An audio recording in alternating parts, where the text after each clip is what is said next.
nuclear-powered U.S. aircraft carrier USS George Washington makes its first ever port visit to Manila. USS George Washington is underway. We share the values of open and free Indo-Pacific region, and it's the first port visit for George Washington in total since returning to as the FDNF carrier in this region. So the strong ties between the Americans and the Filipino people. It's not just another carrier docking, it's a global message. That's how a U.S. Navy officer summed it up as the USS George Washington, a 100,000-ton symbol of American naval dominance, sailed into Manila Bay, drawing the eyes of both allies and rivals across the Indo-Pacific. On the shoreline, Filipino fishermen watched silently as the massive warship moved into view. A steel giant carrying not just aircraft, but intention. Meanwhile, thousands of miles away, the UK carrier strike group was slicing through the Indian Ocean, headed straight for Australia to join Talisman Sabre 2025, one of the largest and most complex military exercises on Earth. But this isn't just about drills and deployments. It's about red lines being drawn in blue waters, alliances deepening, and the world's major powers preparing for a future that feels increasingly uncertain. Because the Indo-Pacific is no longer just a trade route, it's the world's most volatile geopolitical flashpoint. With $5.5 trillion in global commerce flowing through these waters annually, over 200 naval standoffs in the South China Sea last year alone, and military budgets across the region hitting record highs, this is no longer a show of strength. It's a test of resolve. Government vessels are not allowed to enter to avoid miscalculations. The only question now is, are these moves aimed at preventing the next war, or quietly preparing for it?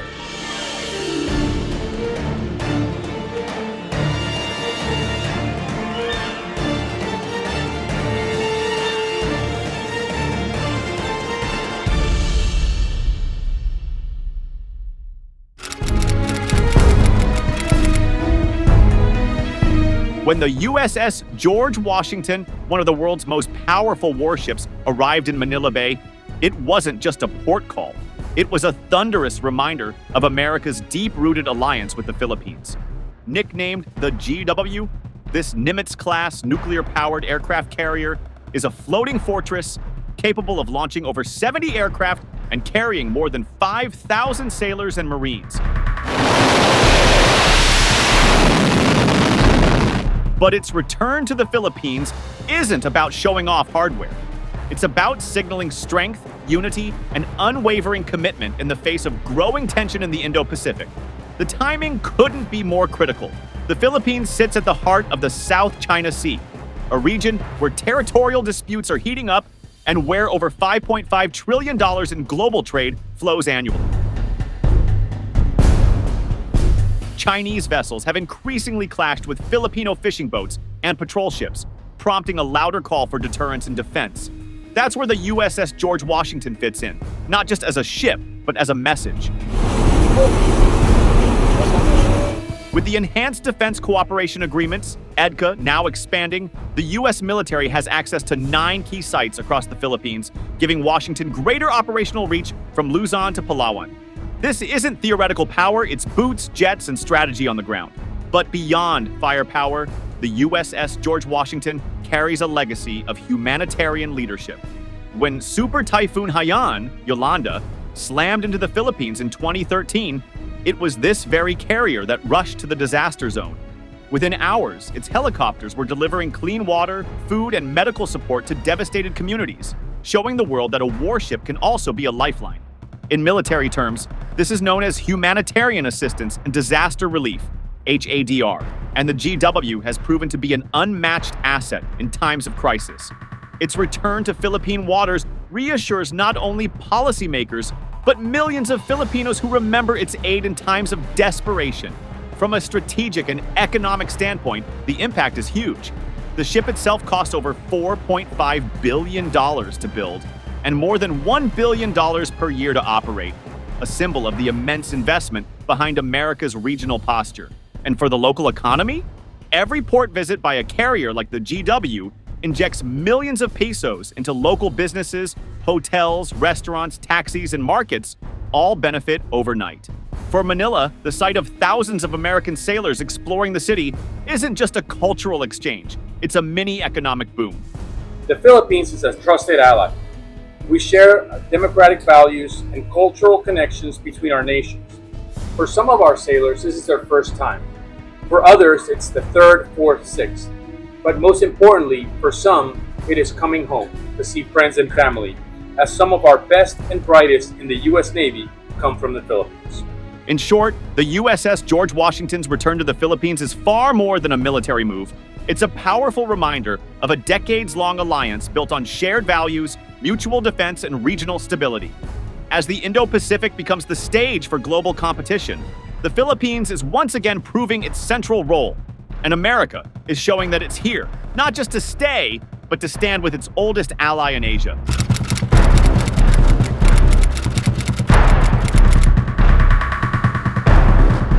The Royal Navy is back in the Indo-Pacific, and it's not coming quietly. One of the UK's most advanced war machines, the Queen Elizabeth-class aircraft carrier, either HMS Queen Elizabeth or HMS Prince of Wales, is now leading a UK carrier strike group, CSG, toward Australia, preparing to join Talisman Sabre 2025, a massive wargame exercise that's fast becoming one of the most critical military drills on Earth. This is not just a show of force. It's the sharp edge of Britain's Indo-Pacific tilt policy turning into action. Why is this significant?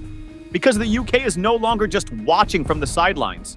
It's actively pivoting toward the Indo-Pacific, joining the front lines of a region that now defines global stability, trade, and future conflict. As one British defense official put it bluntly, this is about securing the rules-based order. Our presence shows we mean business.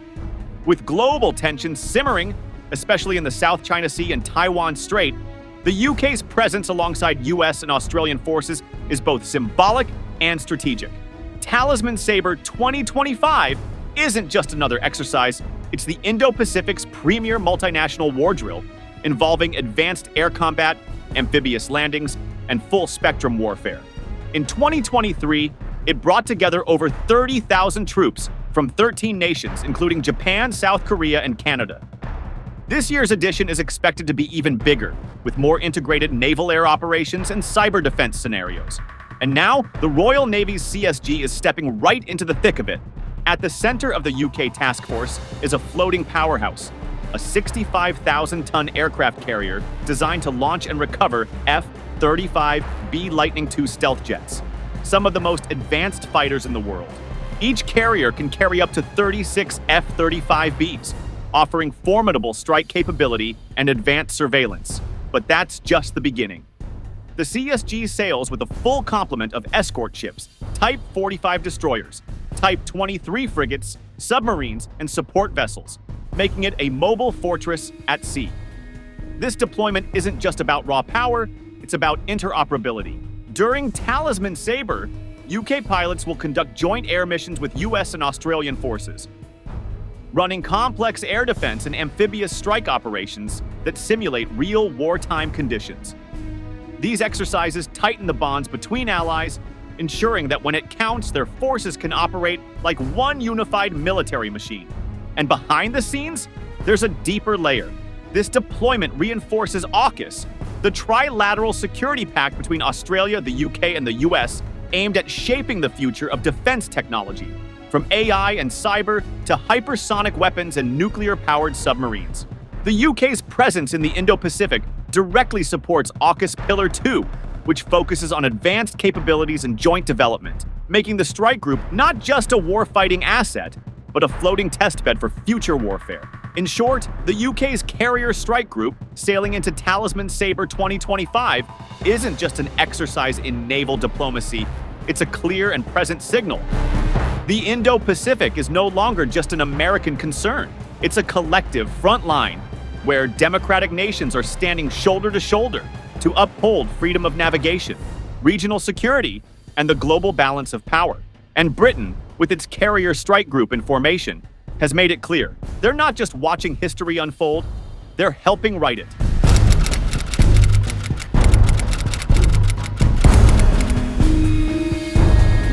What we're witnessing right now in the Indo-Pacific isn't just about ships moving across oceans. It's a high-stakes power play unfolding in real time, with the USS George Washington docking in Manila and the UK carrier strike group slicing through the Indian Ocean toward Australia. The message is crystal clear. The world's leading democracies are no longer waiting for tensions to erupt. They're actively shaping the rules of engagement. This coordinated show of force is a direct counterbalance to the increasing assertiveness of regional powers, particularly in the South China Sea and around Taiwan. By sailing together, training together, and integrating high-tech operations, these navies are doing more than just drills. They're reinforcing the rules-based international order. One defense analyst summed it up best. This is about deterrence by presence. These aren't just ships, they're moving messages. What's just as striking is the multilateral nature of these deployments. Gone are the days of unilateral shows of power. Got you down, Wes. Today, the future of Indo-Pacific security rests in alliances like AUKUS, partnerships like the Quad, and long-standing agreements like the Five Power Defense Arrangements. Talisman Sabre itself is no longer just a US-Australia operation. It's evolved into a multinational network of coordinated strength, information sharing, and combined capability. Looking ahead, this is only the beginning. Expect to see more joint patrols, expanded military exercises, and cutting-edge technologies like AI-powered surveillance, cyber defense systems, and even unmanned sea drones becoming regular features of regional cooperation. First, let me express the gratitude to the People's Republic of the Philippines for welcoming Carrier Strike Group 5, which encompasses USS George Washington, USS Shoup, and USS Robert Smalls, in addition to Carrier Air Wing 5 in Manila in the next couple of days. The focus is shifting toward integrated deterrence, meaning not just responding to threats, but preventing them through seamless coordination across air, sea, space, and cyberspace. The Indo-Pacific is no longer just a region. It's the global arena for competition, cooperation, and confrontation. Every deployment, every exercise, every port visit now sends a ripple that's felt from Washington to Canberra, Tokyo to London, and Beijing to Manila. And as this dynamic theater continues to evolve, one thing is clear. The battle for influence in the Indo-Pacific is already underway, and it's not being fought in the future. It's happening right now.